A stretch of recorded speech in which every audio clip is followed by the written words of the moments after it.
we're here now listening to Gaga Radio together, and I'm so happy you're with me. For the next hour, you're going to hear an amazing mix made by my friend, collaborator, and Chromatica family member, Blood Pop. I'm also going to share a conversation he and I had about making this album. I hope you enjoy the first episode of Gaga Radio. Here we go.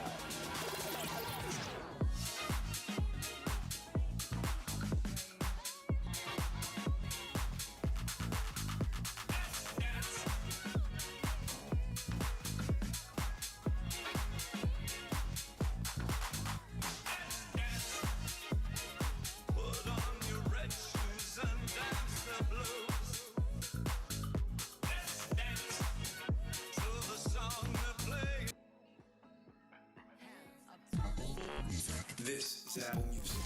I'm the worst thing and the best thing that's ever happened to all of you. We all know I love a good Vogue. It's not a surprise.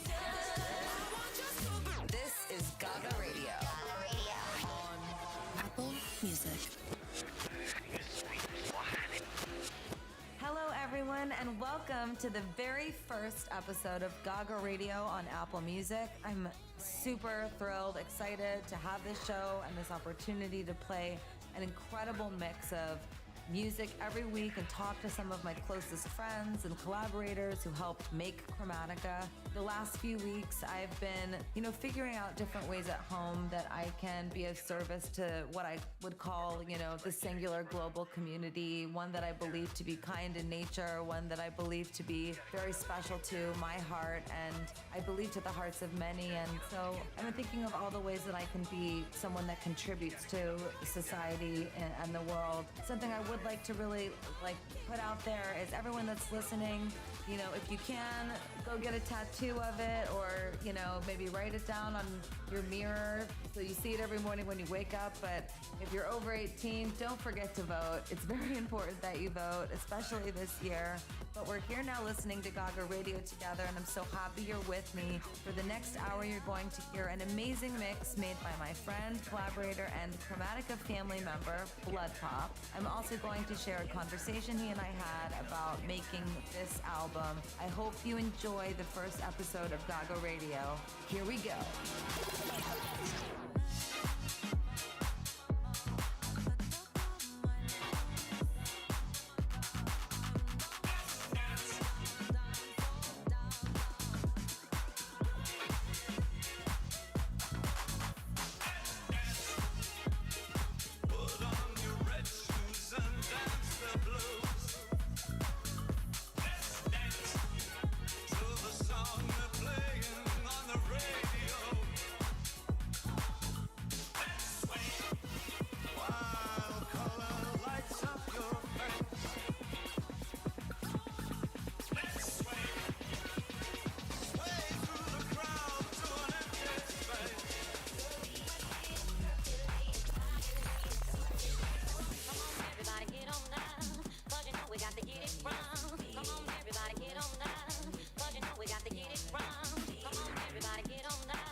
To your music mix, but also I want to talk to you about what it was like making the record. And I feel like this record wasn't an accident, but it just kind of happened. Do you feel the same way? Yeah, it just kind of happened without us even realizing it at some point. Yeah, I feel like it was our friendship, because I just remember you coming over to my house and being like, come on, let's go downstairs, let's make some music. And I was super irritated all the time because I was going through some shit in my life. And I think you probably saw in me an ability for me to express that, you know, depression through my music. And you really encouraged me. But I'm interested to know, like, I know you remember how, like, fast I was like churning out lyrics and then showing them to you and being like, what do you think? And it being a very organic process. I don't remember you very often just like not liking something. Yeah, I don't remember specifically disliking anything specifically, but I do remember so odd to interview each other because I feel like we've had every possible conversation you can have with a person. You would almost start writing these songs subconsciously before even, you know, being in the studio. You'd start writing them on the deck. Yeah, with 90 cigarettes in my mouth. Yeah, like a cartoon. Like an anime cartoon. Yeah, I don't want to go downstairs. I mean, I might as well have been 90. I don't want to make music. I'm tired. You'd be like, you just woke up.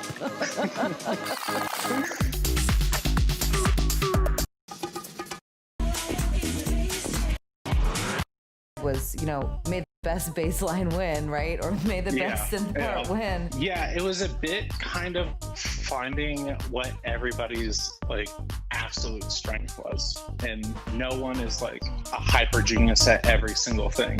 The hardest part of making this album, I feel like, was the last few months, no? Yeah. I was pulling my hair out personally writing music for 2.5 years just because I was writing about difficult things. But I feel like you at the very end, you very easily can make a sketch for a song with me there. Like we always had a song at the end of the day, but in those last like 3 to 4 months, maybe even 6 months of finishing the record, it was like every producer, every writer, every human involved with Chromatica went, can you do better than me? Did you hear what I did? And can you beat it? And like, how do you feel about that in music? Do you think that should be done more, or do you think that it shouldn't? Or what are your thoughts on it? I feel like a healthy amount of challenging yourself and the other collaborators is super positive for the outcome of the art at large. I feel like when you're at the end like that, it's like you're driving a car through a forest. You're looking for the one house, and like there's really only one place to go, but like you got to go through all the other pathways to find it. And it was just such a special thing for me to be a part of and watch, and it was very freeing for me. And you guys were brave too in the way that you went, okay, well, I don't like what you did, right? And then somebody just like, we would just not use it, and they wouldn't be credited on the record. I mean, that's very different than working within an industry of people that like are like, you have to use exactly what I decide. Like, this is what I'm giving you, or you can't have my track. You know, this is just like a completely different way of operating. Do you feel like you'll do that moving forward, or did you feel like you did that because of me, because I'm crazy? I mean, that's how I prefer to work, and actually a lot of people prefer to work. It's just hard to find yourself in those environments that support that, and you made that environment. I don't wanna go nowhere, I just wanna hang with my ladybug.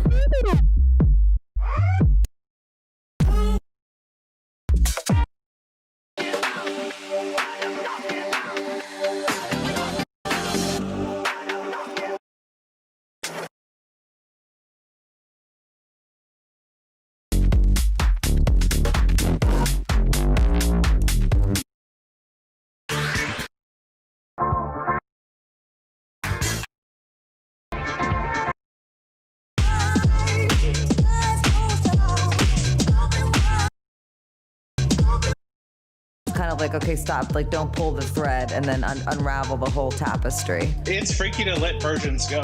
Yeah, it's freaky. Do you feel like I became more or less rigid like as the process went on? I feel like I know what I think about it, but in the beginning with writing songs versus towards the end, do you feel that my creative process changed and how much I was willing to let go of? Because these songs are about my life. I mean, like I wrote the most intimate ever on Chromatica, the most intimate as it relates to Joanne. Yeah, you definitely became less rigid, but like especially like by the end, the kind of the final production we finished was Alice. And do you remember like the first time you heard Alice? Yeah. And by that point, that was one of those situations where I was like, don't be mad at us, but we tore it apart with Axel, don't be mad. And by that point, which was the last time we ever had to do that, you were like, yeah, play it, let's go. Well, I was excited because I was so inspired. It's very rare that producers are willing to kind of like run it through the mill like that with everybody and then bring it to the artist and say, we made this for you, you know? Like to have it still have the heart and soul of everything I meant. I probably wrote that record at least 2 years before that production was finished, right? Yeah. And for it to not only be relevant, but for it to be an expression of what I'm saying and also be this modern classic dance record that still references so much of the past. It has that like perfect balance of like classic nostalgia with what we want to do right now. I feel like we all needed to go to like a mental institution after we were done finishing this song, and then there was a global pandemic and none of us could go. This is Gaga Radio on Apple Music. You're on Apple Music.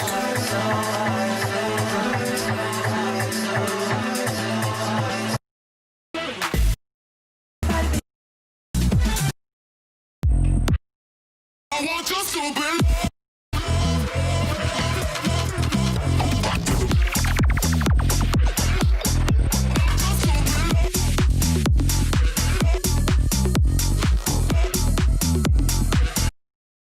Ponies. That it feels like someone died or something died when a record comes out, but I feel like something that no longer served me died. Yes. Do you identify with that? Yeah, like the person you are now is so different than when we started. And there's like 2 days I kind of consider you starting Chromatica. One is in Kansas City, and the other is when I made you cry at your birthday party. Do you remember that? When you had the miniature ponies? Yep. And you played me music? Yeah, and you didn't like it. And I think I knew in my heart the reason why, and it's kind of the reason why people, I think, don't do therapy. It's like, I didn't want to write about the truth. Right. Every record that I played you was bullshit on wheels. It didn't sound like an artist. It didn't sound like you. No. I don't remember all of it. I was so depressed during so much of this that I just remember you trying to wake me up and inspire me. And I remember you trying to tell me that I could do it. I remember you just saying, let's just go downstairs and try, right? And if I couldn't write a song that day, and if I had I had panic attacks like, every 3 times we were in the studio together, and I'd have to leave. I mean... Yeah, it kind of became a routine of like, just trying to get out of that mental pit. Yeah. And getting out of the pit meant getting in the studio.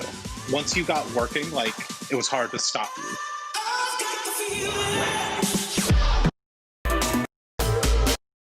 Thing of all I had to do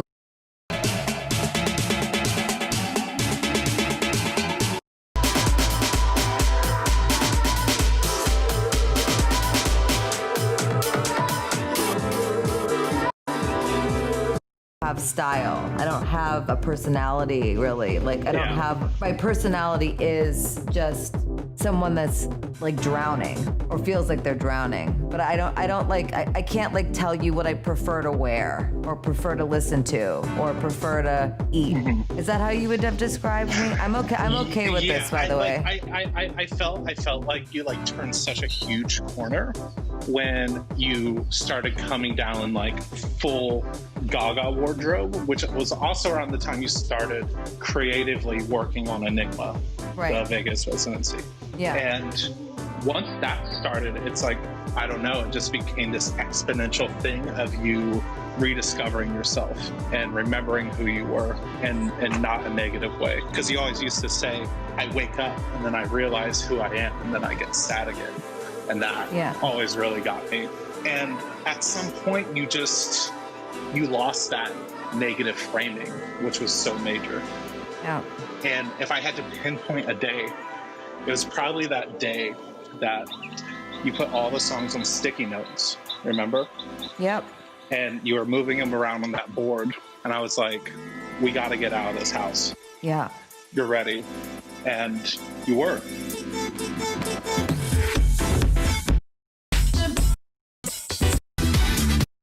I hate what they're capable of. Like,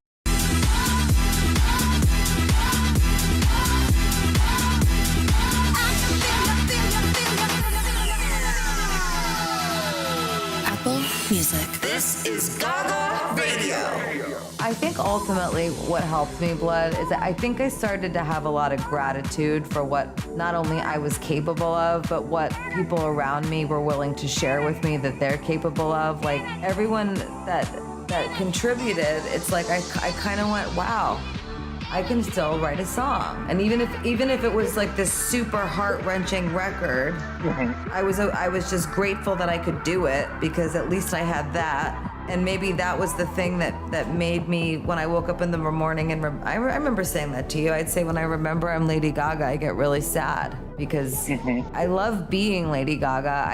I hate the lack of freedom. Right. And the lack of freedom is what comes along with the fame, and people tend to say, just, you asked for it. I mean, you used to joke with me, and you'd say you're the one that wanted to be a pop star. Yeah. But like, also, in some ways, it's like being an artist. If for some of us, it's for me, it's not really a choice. I was gonna be Lady Gaga no matter what. I can feel your energy.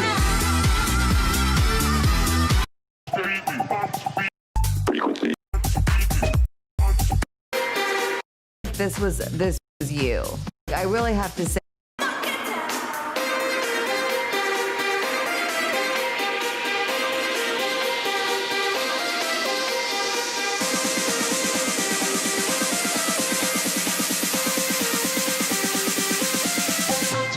Do you remember those long talks we had about Free Woman? Oh my God, I remember we were gonna call the album Free Woman, and I said, well, if we're gonna call the album Free Woman, we should take a photo of me on a porch with prison bars around it. Everybody was like, okay. But I feel like this was you. Like, I really have to say that, because this album was so personal, the immersion that I was experiencing personally, it was like, I don't want to put people through how I feel, right? Right. What was your experience in like watching me go like, are you sure, guys? Are we really calling this Free Woman? Do you really believe me when I say that? Is that really, because when I sang Free Woman, for me, I was singing it for the trans community. Like, that's how I felt when I was singing it. But right. And that's the only way I could make sense of that song for myself. Right, because you didn't want to believe that you could be free on any level at the time. I mean, I feel like I still struggle with that. I think you knew that you wanted to get out of this feeling, and sometimes you do have to put the cart after the horse. You know, we had been working on this album for 2 years, and I was like, aside from my birthday party and your birthday party, we had never just like gone out for fun. Nope. You know, and you're like, I don't go out for fun. Yeah. And then we finally went out for fun, just me, you, and Hannah, and had an amazing night. And you walked out of there with 4 hot dogs. And they had everything on them too. So it was just like, I was hammered. Oh my God. But like, it was just like good to live, and like, you know, it felt like a normal night with your friends from like years ago. Yeah, I left that party with 4 hot dogs and a hangover. And then it was like, not only are you off the porch, you're out here. But then we went to another party, and that's where I met my boyfriend. And then I feel like everything really started to change.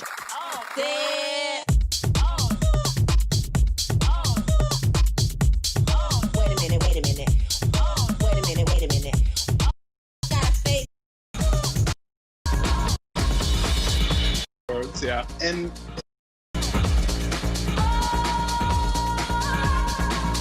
when did you feel like you had to just stop? We played the record for some people, and they were like, I love it. Everybody loved it.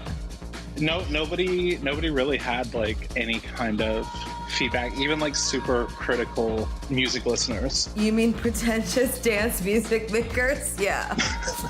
Yeah. I know. Like a better words, yeah. And you're like, you're gonna have to let this go at some point. and it's time. We set this date, and this is what it is. See, I felt a much more like mental, emotional release with that record, where I feel like I kind of was like goodbye. Like, I love you and goodbye. And everything that I've put inside of you, all of the thoughts, all of the music, all the sound, everything that I've left inside of you, I'd like for you to go out into the world, and I would like you to never come inside of me again. Yeah, it was definitely on some level like an exorcism. Chromatica for me was the portal that you and I opened in the studio, where we would open the portal and I'd go, okay, talent, creativity, voice from above, sign from above, come inside me, tell me what to say, tell me what to do. And most all of it was what I was truly feeling. So there was really only two things that could happen to me on any given day. I could either write a song and you'd be there to capture it, right? Or I'd be upstairs on the porch and I wouldn't write the song. I would just stare into the open sky and chain smoke cigarettes and cry.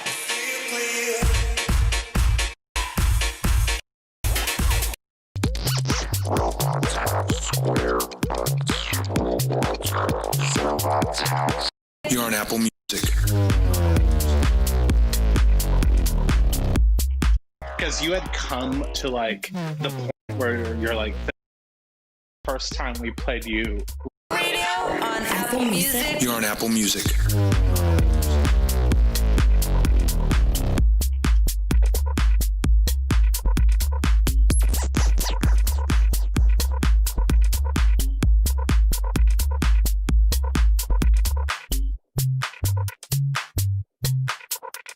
What's your favorite memory on making Chromatica with me? Even though like I feel like we're still making it. I think maybe the first time we played you Right on Me, like with a new bass line.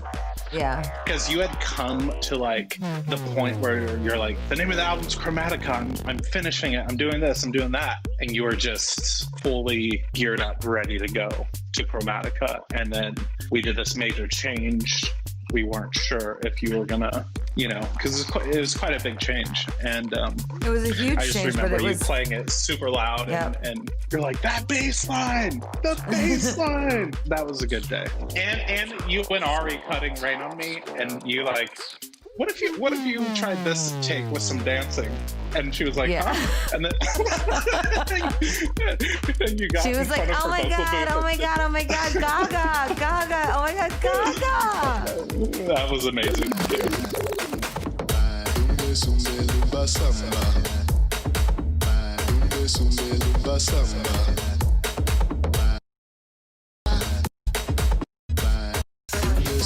You is.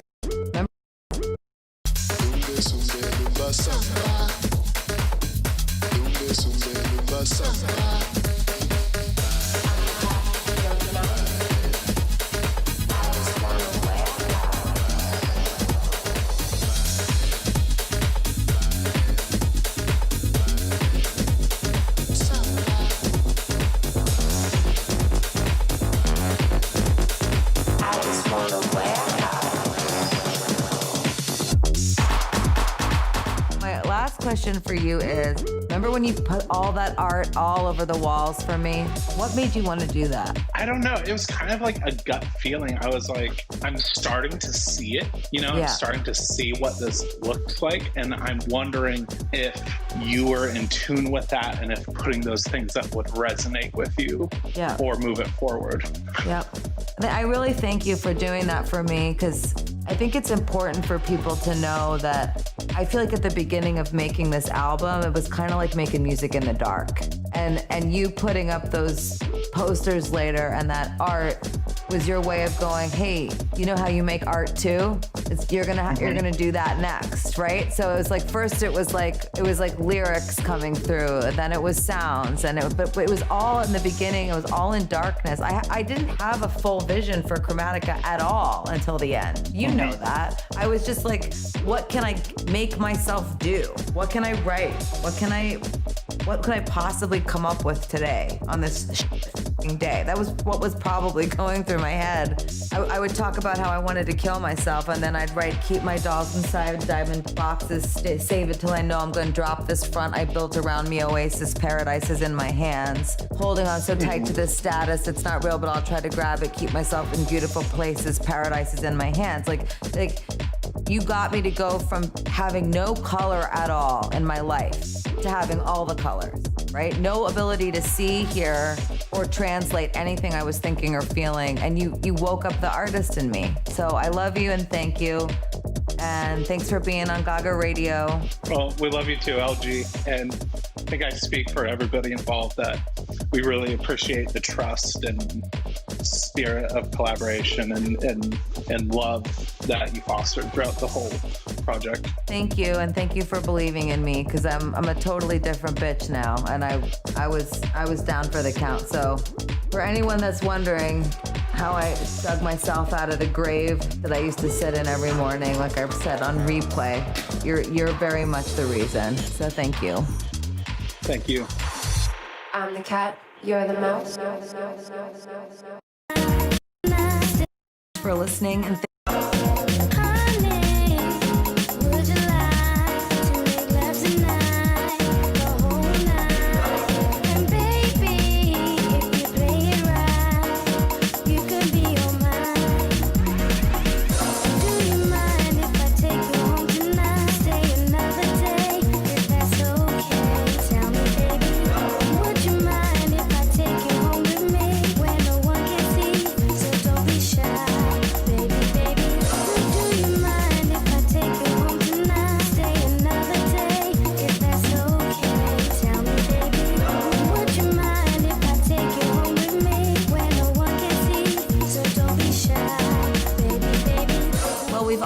to the end of my first episode of Gaga Radio. Thanks so much for listening, and thanks to Blood Pop for the incredible mix of music and for calling in and talking with me. I love you, man. I appreciate you so much. Also, you should check out Hannah's music, Blood Pop's girlfriend. I love her. She's a really dear friend. She's on Instagram on @HannahTruly. I hope you'll join me next week. I'll share a new mix from Burns, another talented and amazing human who helped make Chromatica. Love you all. I love you so much. I'm kissing you, the whole world.